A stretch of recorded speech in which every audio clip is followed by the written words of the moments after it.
খোদার 365 দিন, 1 বছর মুসলমানের সন্তান মুসলমানের ঘরে ঘুমায়, বাপ মা জীবিত, কিন্তু 18-20 বছর বয়স ছেলে মেয়ে, তাগড়া, সুস্থ সবল জওয়ান ছেলে, কিন্তু নাফরমান। খোদার 365 দিনে কোনোদিন, একদিনও কোনোদিন ফজরের নামাজ পড়ে নাই। মুসলমানের ঘরে এত বড় জানোয়ার কেমনে ঘুমায় বাপ?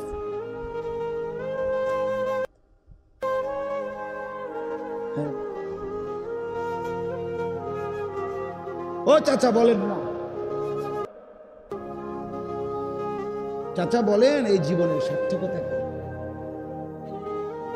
আমার জীবনের অর্জন কি? তাই আমার এই 60 বছরের হায়াত আমি তাহলে কি করলাম?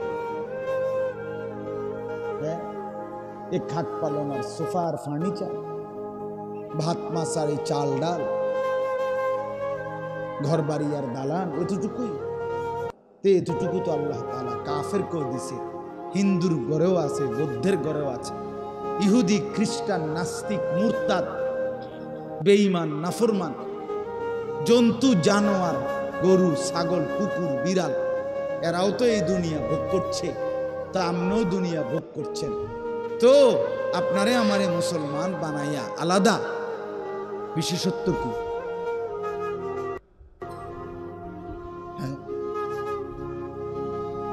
আমারে যে মুসলমান বানাইলো, এই ঘরটা যে মুসলমানের ঘর, এই ঘরের বৈশিষ্ট্য কি?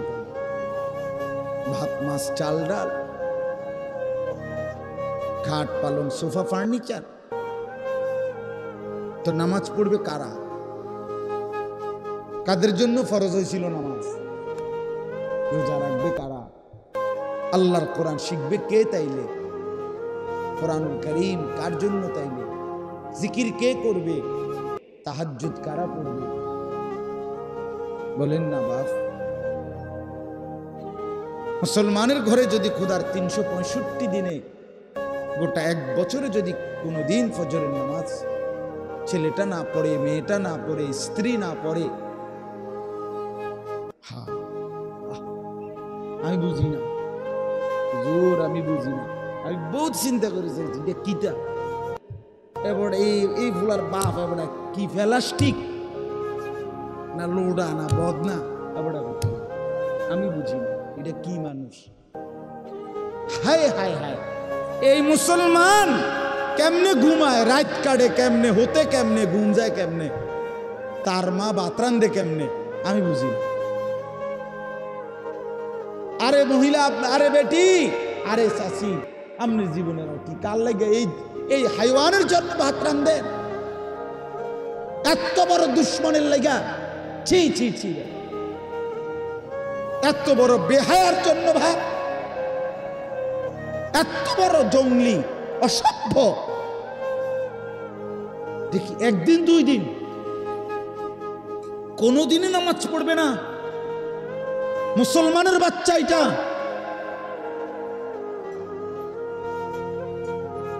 আরে কি কোন মিয়া? আমার জীবনের আছে কি তাইলে? আমি পৃথিবীতে আসলাম কেন? আমার উপার্জন কার জন্য? আমার জিন্দিগিটা কার লাগে শেষ করলাম? এতটি জমি কিনলাম, এত বাড়ি করলাম, এত কিছু করলাম, ঘাম বাইয়া বাইয়া পড়লো একটা একটা টাকার জন্য। এই অমানুষদের জন্য এরা বসে বসে সারাদিন সারা রাত মোবাইল টিপবে, ছেলে সারা রাত মোবাইলে উলঙ্গ ছবি দেখবে, বেডি বেপর্দা চলবে ঘরে, 30 বছর ধরে প্রতিদিন রঙিন টেলিভিশন চলবে, নাচ গান, নর্তকীর ছবি, জিনা ব্যভিচারের দৃশ্য দেখবে। এই জন্যই আমার উপার্জন। আজকে 28 বছর আমি এর লেগে বিদেশ করলাম, 32 বছর এই জন্য বিদেশ করলাম। কি বলেন না? এরকম বিদেশি মানুষ আছে না? আজকে 28 বছর বেচারা কষ্ট করে, কলজাটা তার জাগাত নাই, জীবনে সুখ কি আবার? যার পাশে বউ নাই, সন্তান নাই, মা নাই, বাপ নাই, একটা ট্যাবলেট খুললে দই। আমার রাতের 2টা বাজলে, বিশ্বাস করেন, রাতের 2টাও যদি বাজে, 3টাও বাজে, 2:30টা বাজে, আমার 2.5 বছরের মেয়েটা আমার সাথে, আমার ড্রাইভার এখানে আছে, জিগার প্রতিদিন রাতে আমি মাহফিল থেকে ফিরল, রাতের 2:30 বাজুক আর 3টা বাজুক, আমার ছোট্ট মেয়ে সুমাইয়া, আমার মেয়েটা যত রাতেই হোক আমার জন্য সজাগ। গেট কলিং বেলটা টিপ দিলেই অথবা মোবাইলটা রিং দিলেই বাসায় সে চিৎকার দিয়ে ওঠে, আব্বু আইছে। গেটের সামনে প্রথম দরজা খুললেই আমার মেয়েটা নজরে পড়ে। আমি তারে সবসময় কোলে নিয়েই ভিতরে ঢুকি। যে বেচারা আজ 28 বছর বিদেশ, 30 বছর বিদেশ, সে আদর পাইল কই, সোহাগ পাইল কই, কি পাইল? 14 ঘন্টা ডিউটি করার পরে সে কষ্ট করে নিজের রান্নাটা নিজে করে, নিজের কাপড়টা নিজে ধোয়, নিজের সব প্রয়োজন নিজে পূরণ করে। এই কষ্টের টাকা পাঠাইয়া এই জীবনটা শেষ করে বিনিময়ে বউ যদি বেপর্দা, বেনামাজি, ছেলেটা যদি সারা রাত সারা দিন অসৎ বন্ধুদের সাথে আড্ডা মারে আর মোবাইল টিপে, এক ওয়াক্ত নামাজ না পড়ে, তো এই বেচারার দুনিয়া কি আর আখিরাত কি? বলেন না বাপ, আমারে বলেন। এই ছেলেরা বলো না ভাইয়া।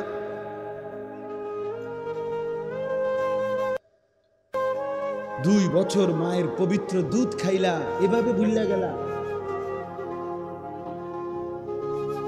হ্যাঁ, এতগুলো আজান হয় একসাথে এক এক মহল্লায়, একটাও আজও কানে বাড়ি খায় না। তুমি কেমন কেমন ডাকাত, তুমি কেমন পাষাণ, তুমি কতটা নৃশংস, কতটা হিংস্র, তুমি কত বড় গাদ্দার। একদিন দুদিন না, এক এক ওয়াক্ত নামাজে আজান প্রত্যেক মহল্লাই তো 2-4-5টা মসজিদ থেকে একসাথে বাজে না? কি বলেন? একটা মসজিদের মাইক যদি 4টা করে হয়, 5টা মসজিদে যদি মাইক বাজে তো 20টা হরন এক লগে বাজে। এখানে 20টা হরন লাগাক না, পুরা মহল্লায় আওয়াজ হবে না? এই জঙ্গলির কারণে কি পৌঁছে না সে মুসলমান? বলে এতটা গাফিল মুসলমান হয় কিভাবে? এতটা গাফিল বাবা হয় কিভাবে? এত গাফিল সন্তান হয় কিভাবে? আমার বাপ, রাগ হইয়েন না, বরঞ্চ এজন্য বললাম যেন ফিকির আসে দিলের মধ্যে অনুভূতি জাগাবে। এই যে কয়জন বলছেন আরো কম হইল আপত্তি নেই, আলহামদুলিল্লাহ। আমি শুধু একজনের জন্য এই অল্প কিছুদিন আগে 0.5 ঘন্টা 40 মিনিট বয়ান করছি। একজন এক ঘরে গিয়া, মহিলা হজে যাবে, মহিলার স্বামীরে দিয়া বলছে, হুজুরে যদি আমরা ঘরে আইসা দূর কইতো, একটু নসিহত করতো। স্বামী আমারে বলছে, আমি বলছি আমি আইতেছি। ও মহিলার স্বামী আমার পাশে বসছে, আর পর্দার আড়ালে মহিলা এ বেরিয়ে একজনের লেগে 30-40 মিনিট ওয়াজ করেছে আল্লাহর জন্য। এই সোমবারে যে ঘূর্ণিঝড় হইল,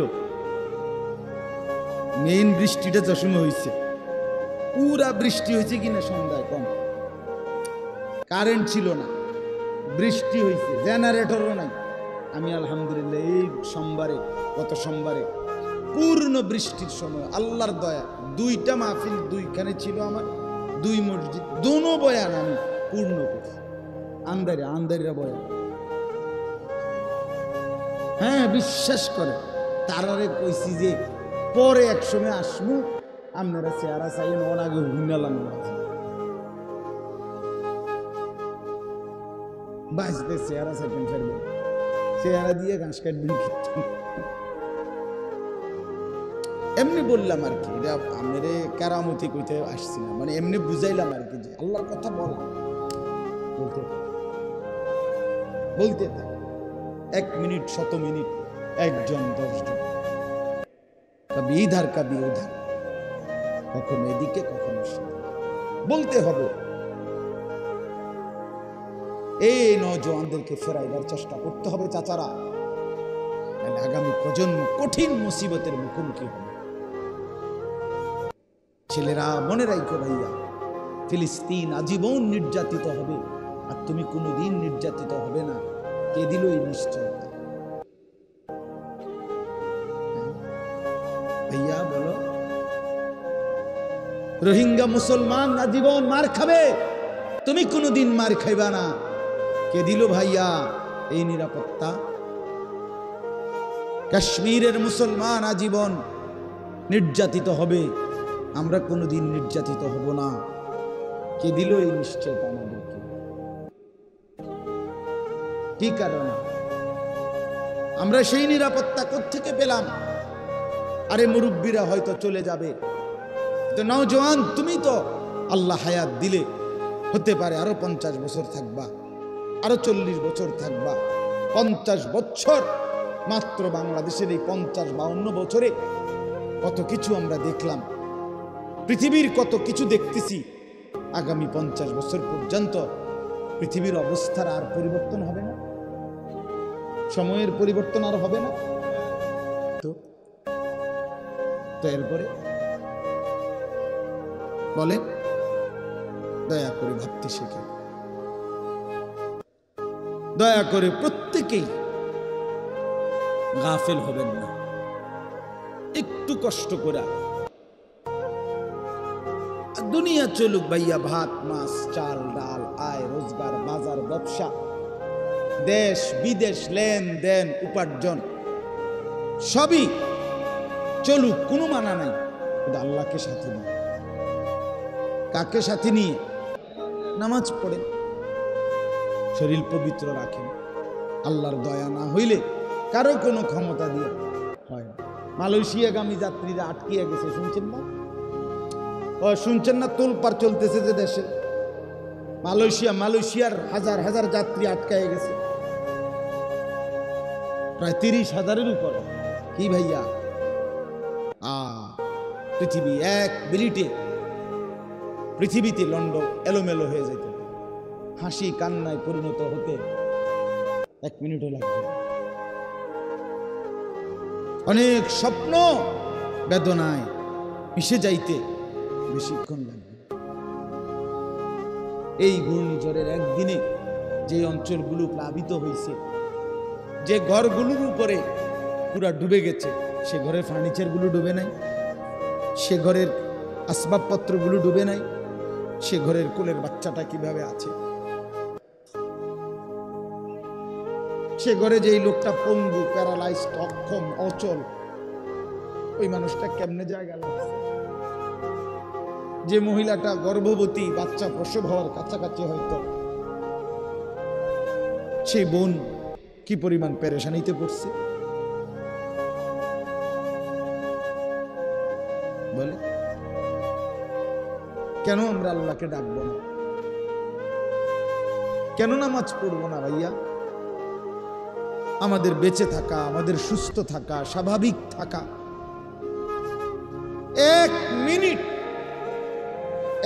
মিনিটে আল্লাহর হাতে, 1 মিনিটে এলোমেলো হতে। সিলেটের মানুষ আরামসে ঘুমাইতেছে, ভালো মানুষ, ওমা সকালে শুনি বলে সব বলে ডুবে, মানে বানের পানি ছেড়ে দিছে ওইখান থেকে, বাহ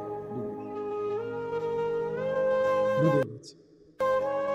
সিলেটের একাংশে এখন কি চলতেছে? বন্যার মতো পানি।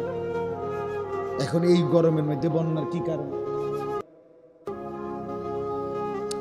আল্লাহ যদি আমাদেরকে স্বাভাবিক না রাখে, সুস্থ না রাখে, আমাদের নিজের যোগ্যতায়, টাকায়, ক্ষমতায় সম্ভব? আমি দয়া করে অনুরোধ করলাম, মজার বিষয় হলে একটা মজার কথা শুনেন। আমার এই বয়ানে এখন আপনাদেরকে বলতেছি, এইটা এই আমার হজ্জের সফরের আগে শেষ বয়ান। আমি কালকেও আর মাহফিল রাখি নাই, মঙ্গলবার দিন আমি ইনশাআল্লাহ যাব, বুধবার ভোরে আমার ফ্লাইট ইনশাআল্লাহ। এই মাহফিলটাই আমার হজ্জের আগে, এইবারের এই লাস্ট।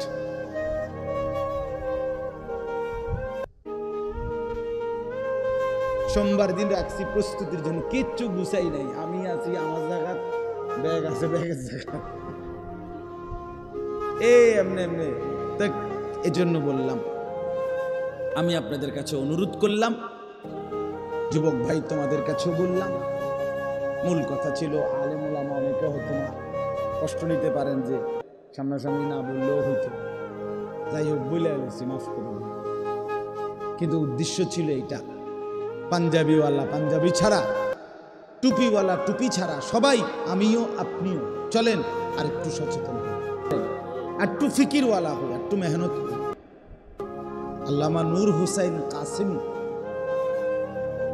বাংলার মাদানি ছিলেন, যিনি বাংলার সিংহ শার্দুল মুজাহিদ ছিলেন, আল্লামা নূর হুসাইন কাসেমি রহমতুল্লাহ আলাইহি। আমাদের আমির হেফাজত শেখুল ইসলাম আল্লামা আহমদ শফি রহমতুল্লাহর পরে দ্বিতীয় যেই ব্যক্তিটা বাংলাদেশে সবচেয়ে বেশি গর্জন করে কথা বলতেন, বৃদ্ধ বয়সে, আমি ওনার মুখে নিজে শুনছি, হুজুর এরকম বৈশা আমরা আলেমদেরকে বলছি যে মেহনতের নাম ইসমে আজম। মেহনতের নাম কি? ইসমে আজম দ্বারা যেমন অসাধ্য সাধন হয়, মেহনত অসাধ্য সাধন। মেহনত চাই, যে যে জায়গায় আছেন ওই জায়গাতে একটু পরিশ্রম। ছেলেকে ফিরান, একটু চেষ্টা করেন, মেয়েকে ফিরান, একটু চেষ্টা করেন, স্ত্রীকে বেনামাজি বেপর্দা থেকে ফিরাবার জন্য আরেকটু চেষ্টা করেন। একটু ঠান্ডা মাথায় চিন্তা করেন, ঘরের টেলিভিশনটা বন্ধ করা যায় কেমন? আপনি ভাবতে হইব, ভাবতে, হাল ছেড়ে দিলে পারতেন না। আপনি একটু ভাবেন, 30 বছর একটা মুসলমানের ঘরে লাগাতার আমনে বাচ্চা থাকতে, একজন মুসলমান আখেরাত যার বিশ্বাস করে, টানা 20 বছর 30 বছর এক ঘরে প্রতিদিন রঙিন টেলিভিশন, নাচ গান নাটক সিনেমা চলতে পারে না মিয়া। আপনারা ভুলে গেছেন আল্লাহকে, আখেরাতকে নিয়ে। এতদিন মুসলমান গাফেল থাকে না, এত গাফেল মানুষের পরিচয়। আমি তো সবসময় বলি, 60 বছর বয়সে যে বুড়া মিয়া এখনো বিড়ি খায়, আমার সাফ কথা, এবার আর আখেরাত বলতে কিচ্ছু মনে নাই। নাইলে আজও আপনি বিড়ি খান, তা আপনি মরবেন কোন দিন?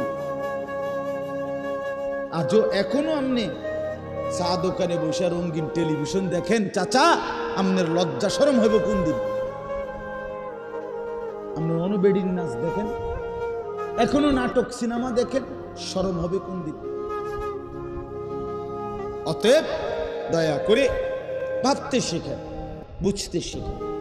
প্রত্যেকেই নিজের হায়াতের কদর করে। আপনার সময় আপনার কাছে আমানত। আপনি মরে গেলে পৃথিবী থাকবে ঠিক আছে, কিন্তু আপনি আর আইতেন না। কথা বলেন না? আমি মরার পরে মানুষ যদি আধুনিক হইয়া সব সাঁতের দেশেও জায়গা, তো কি তো আমি তো নাই। বুঝেন না? আমি মরার পরে আমার জিফুত যদি প্রত্যেক বেলা হেলিকপ্টারও সরে, তো কি আমার লাভ কি? তা আমি তো আর নাই, আমি তো আর আসবো না কোনোদিন। তো পৃথিবী এরপরে আধুনিক হইলে আমার লাভ কি? প্রত্যেক বাড়ির সামনে যদি একটা একটা হেলিকপ্টার দিয়ে লয়, তো আমার লাভ কি? আমি তো কবরে চলে যাব, আমি তো আর আসবো না, আমি তো আর ফিরবো না। অতএব আমার হায়াত যতক্ষণ, আমাকে কদর করতে হবে ততক্ষণ। আল্লাহ তাআলা আমাদেরকে তৌফিক দান করুন। জিন্দেগিটা দিয়ে দিছে মোবাইল, সময়ের অবসরটুকু মোবাইলকে দিয়ে দিছে। এই জন্য ভাইয়া, যাই হোক, মনে কিছু নেবেন না। কথার প্রসঙ্গে আমি বলছি, এই উঠতি বয়সের ইমাম, আলেম, মাদ্রাসার উস্তাদ, নুরানির শিক্ষক, হিফজখানার শিক্ষক, মসজিদের ইমাম সাহেব, মুয়াজ্জিন সাহেব, এখনো যে জেদ্দুর কাজ করে, তারপরেও বিশ্বাস করেন এখনো কাজ করার মতো যথেষ্ট সময়, মেহনত করার মতো আরো আছে ওনার হাতে। কিন্তু উনি শুধুমাত্র মোবাইলকে সব দিয়া জিন্দিগিটা দুর্বল বানায় ফেলতেছে, গাফেল বানায়। আমি আজকেও বলতেছিলাম গাড়ির বসে বসে, তালাবুল ইলমে, এটা যেমন রাসূলুল্লাহ সাল্লাল্লাহু আলাইহি ওয়াসাল্লাম বলছে তালাবুল ইলম, তো তালাবু কাসবিল হালাল, এটাও তো নবীজি বলছে। তলব একই শব্দ ব্যবহার, এলেম যেরকম তলব করা, এটা যেমন ফরজ বলছে নবী, হালাল রোজগার তালাশ করা এটাও নবীজি বলছে ফরজ। তাহলে দুনিয়াতেও তো টাকা দরকার, সংসারেও তো টাকা দরকার, হালাল টাকা বেশি হইলে ক্ষতি কি? কথা বলেন না কেন? আমার কথা বুঝেন না? আমার টাকাটা যদি হালাল হয় তো সেটা 60,000 হইলে ক্ষতি কি? 30,000 হইলে ক্ষতি কি? হালাল টাকা তো ক্ষতি করে না। তো তার জন্য একটু চেষ্টা করলে আরো কোনো বিকল্প, আমার সময়টার মধ্যে আরো কোনো সুরত আছে কিনা, এটা অপরাধটা কি? আসর থেকে মাগরিব এই টাইমটা বিরতি, অবসর, ফালতু টাইম, এটা কোন কিতাবের আবার বলেন? আপনি পাইছেন কোনোদিন? কেউ একজন বলেন, একজন আলেম বলেন? কিন্তু আমরা অঘোষিতভাবে বানায় নিছি আসর থেকে মাগরিব এই টাইমটা হলো বেহুদা টাইম। প্রতিদিন এই টাইম আড্ডা, প্রতিদিন বিরতি, প্রতিদিন অবসর, প্রতিদিন এই 1.5 ঘন্টার সময়ের কোনো মূল্য নেই। বুট মুড়ি, চা বিস্কুট, গপসপ, হাঁটাহাঁটি, এটাই কি কথা ছিল? আসর থেকে মাগরিবকে আল্লাহ তাআলা এই জন্যই দিছিলেন। অথচ কোরআনুল কারীমে আসরের কসম আছে, বলে আসর। এই জন্য ভাইয়া, আমি মুরব্বী চাচা, বাবা, ভাই, আপনাদের যে প্রসঙ্গ বলা, এটা বলতেছি আমি, বাকি এটা অতিরিক্ত বললাম, যে যেই হুজুরেই পাঞ্জাবিওয়ালা, টুপিওয়ালা এই মোবাইলের প্রতি আসক্ত, জরুরতের ব্যবহার আমি মানা করি না, বড় মোবাইলের একেবারে অকাট্য হারাম এটা বলতেছি না, কথা বুঝেন নাই আপনি? এটার জরুরত আছে, অবশ্যই আছে। অফিসিয়াল কাজ, ব্যাংকের কাজ, জমি জমার কাজ, বিদেশে কোনো কথাবার্তার কাজ, অনেক কিছু লাগতে পারে, স্বাভাবিক। আমরা হজ উমরার মধ্যেও বড় মোবাইলের কি আছে, কাজ লাগে। এখন আইসা অ্যাপস দেখ করতে হয়, ওই রিয়াজুল জান্নার জন্য বড় মোবাইল দিয়ে কি করতে হয়, রেজিস্ট্রেশন করতে হয়। এখন উমরা করার জন্য রেজিস্ট্রেশন করতে হবে, তো আপনার ফিঙ্গার নিতে হয় মোবাইল দিয়া, অনেক কিছু আছে, কাজ আছে, ঠিক আছে, জরুরত তো জরুরতে। কিন্তু সারা দিন সারা রাত আপনার অথবা ফাঁক পাইলেই মোবাইল টিফোন, এটা কি জরুরি? এটা কোন জরুরি? ঘুমের টাইম 2 ঘন্টা 1.5 ঘন্টা, আপনি 50টা মিনিট কোরবান করে দিলেন মোবাইলে, এটা কি জরুরি? এই জন্য দয়া করে অনুরোধ করলাম, জীবনে যদি কেউ আগাইতে চায়, দুনিয়াবি প্রয়োজনও পূরণ হওয়া, আখিরাতের প্রয়োজনও পূরণ হওয়া, এর জন্য মেহনতের কোনো বিকল্প নেই। দুনিয়ার রিজিক কামাই উপার্জনও বাড়বে মেহনতে, আখিরাতের জান্নাত এটাও অর্জন হবে মেহনত, দুটোটাই। দুনিয়াতেও যারা একটু বেশি সম্পদের মালিক, তাদের এর পিছনে অনেক মেহনত আছে, অনেক মেহনত আছে। হ্যাঁ, হালাল না হারাম এটা পরের কথা, কিন্তু মেহনত আছে। বৈধ অবৈধ তো আপনি বাঁচবেন না কেন? বাঁচবেন আপনি। বৈধ পন্থায়ও যদি কেউ মেহনত করে, তার উপার্জন বাড়বে না? বাড়বে, বাড়বে। ঢাকা শহরে এখন আলহামদুলিল্লাহ আমাদের ঢাকার উলামায়ে কেরাম, কওমি মাদ্রাসার উলামায়ে কেরাম 2 হাতে আলহামদুলিল্লাহ লিখতেছে বই, কিতাব। সারা পৃথিবীর যত কিতাব আরবিতে, উর্দুতে লেখা হয়, সব অনুবাদ করতেছে, মাশাআল্লাহ, ধুমাধুম অনুবাদ করে লেখেছে। বাংলা বাজারটা আমি কয়দিন আগেও গেছি, বাংলা বাজারের মধ্যে একটা তুফান, মানে ব্যস্ততা, আপনি গিয়ে দেখেন। আলহামদুলিল্লাহ ওলামায়ে কেরাম কাজ করতেছে। আমি বসা, একজন হুজুর মাদ্রাসার উস্তাদ, উনি আপনার নাহবে মীর কিতাবের একটা অনুবাদ এবং একটু সংক্ষিপ্ত আকারে ছোট্ট একটা নাহবে মীরের কিতাব লিখছে। এখন উনি আপনার 5 বছরের জন্য ওই লাইব্রেরিওয়ালারা ওনার থেকে এটা নিছে, ছাপাবে। তো ওনারে ক্যাশ আমার সামনে 1 লক্ষ টাকার চেক ওনার হাতে তুলে দিয়েছে। হুজুরে জমা দিয়া পাণ্ডুলিপিটা 1 লাখ টাকার চেক নিয়ে মাদ্রাসায় রওনা হয়ে গেছে।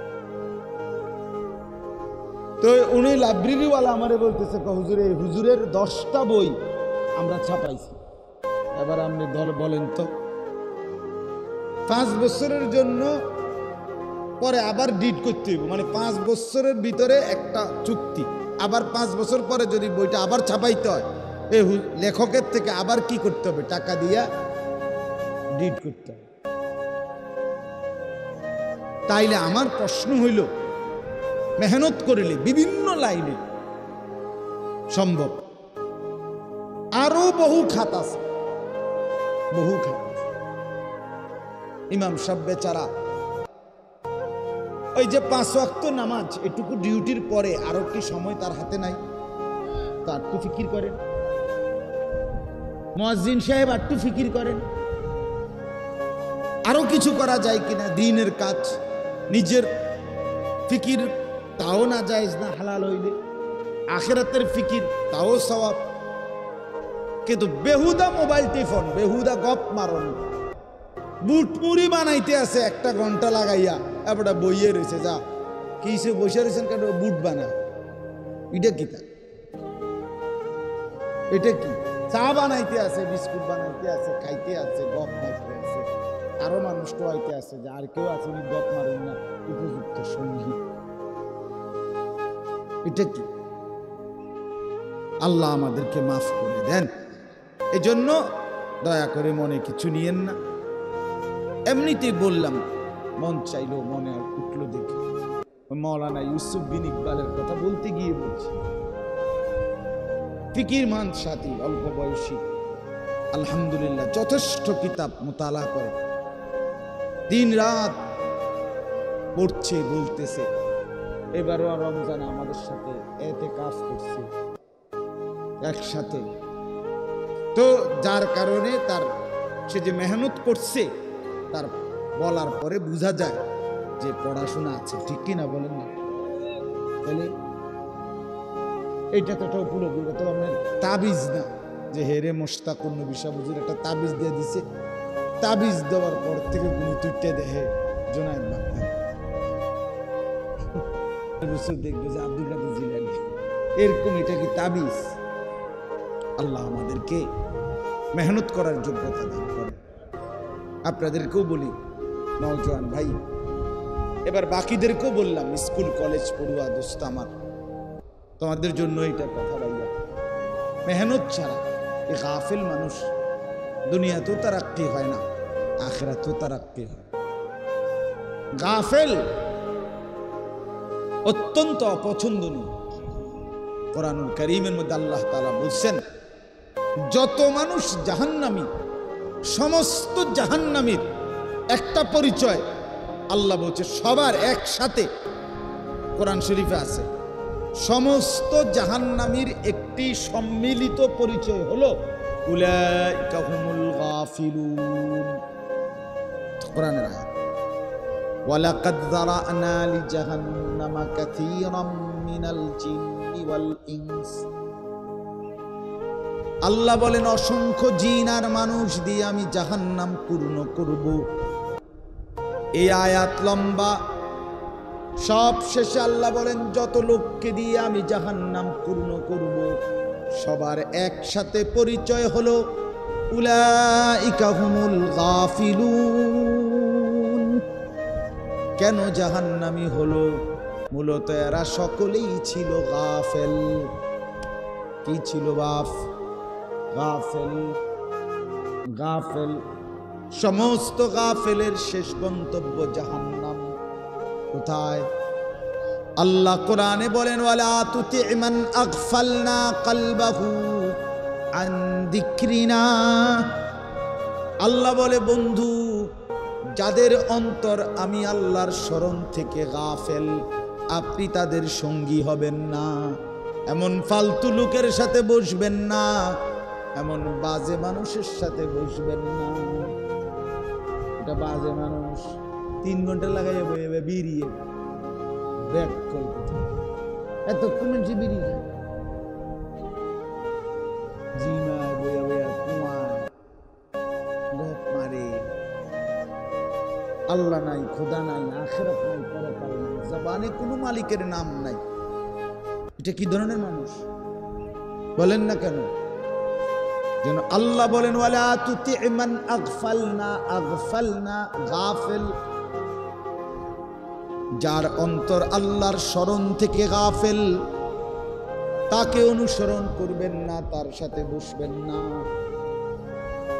7 ঘন্টা ধরে আড্ডা দিলা বন্ধু, 6 ঘন্টা, অথচ তোমার বন্ধু নামের ওই নাফরমান একটা বারও আল্লাহর নাম তার মুখ দিয়া উচ্চারিত হলো না। এটা ফালতু, এটা ফালতু মানুষ, এটা বাজে ছেলে বেটা, এটা বাজে ছেলে, এ তোরে নষ্ট করে দিবে বেটা। এটা শয়তান, এটা ইবলিস। এ তোরে উলঙ্গ ছবি দেখাইয়া, নর্তকীর নাচ দেখাইয়া, জেনার আড্ডায় নিয়া, মদ আর জুয়ার আড্ডায় নিয়া, নারীর আড্ডায় ফাঁসাইয়া দিয়া তোরে চরিত্রহীন বানাইয়া এরপরে লম্পট বানাইয়া ছাড়া দিবে।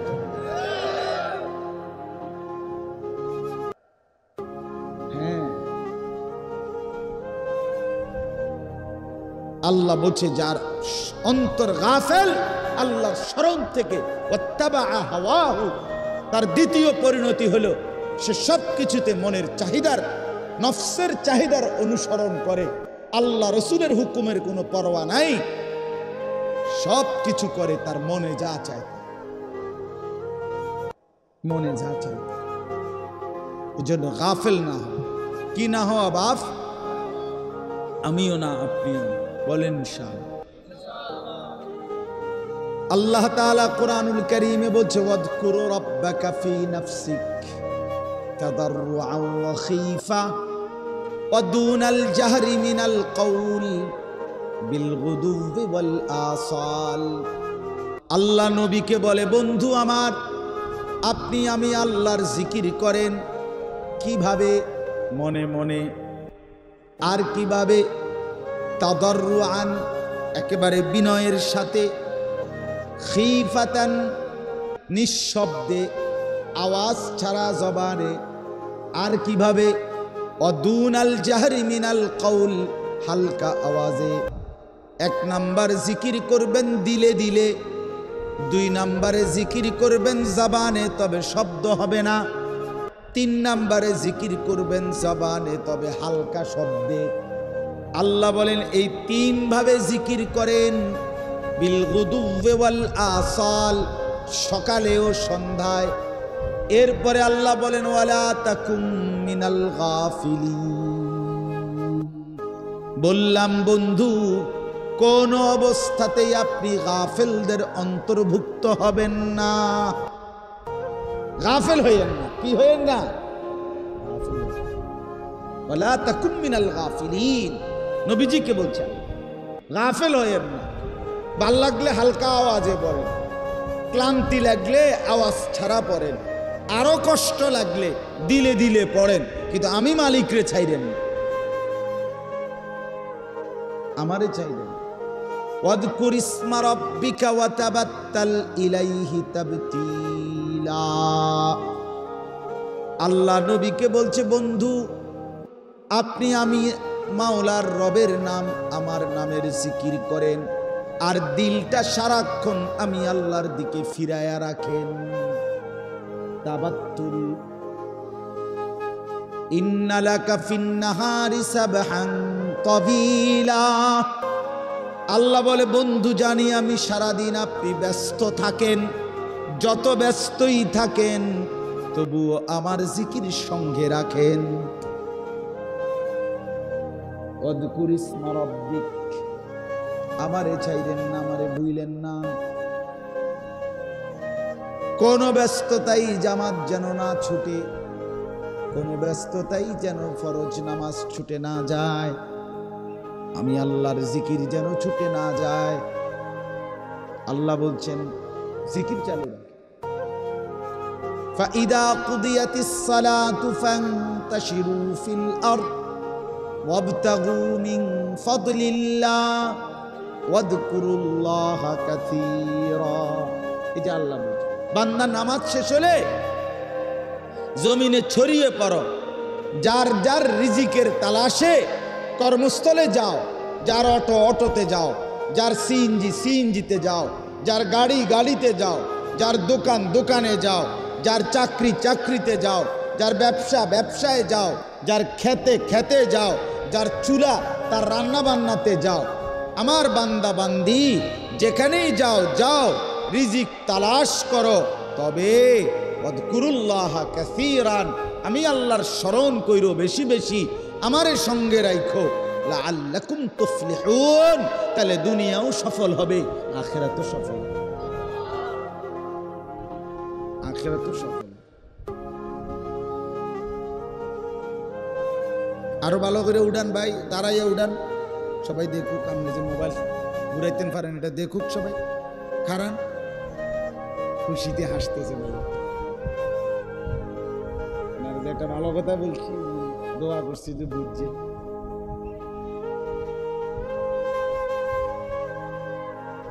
হ্যাঁ, এই জন্য বললাম খামখেয়ালি, বললাম খামখেয়ালি অনেক কঠিন ব্যাপার। মুসলমানের এই নওজোয়ান ফেরাইতে হবে,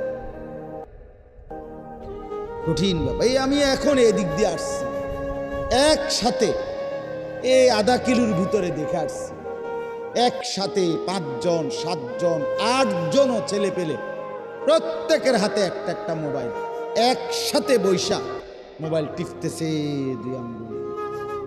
গাড়ি প্রচন্ড হরন দিছে, আর তুই একটু মাথা আলগি দিছে, আবার নিজের কাছে।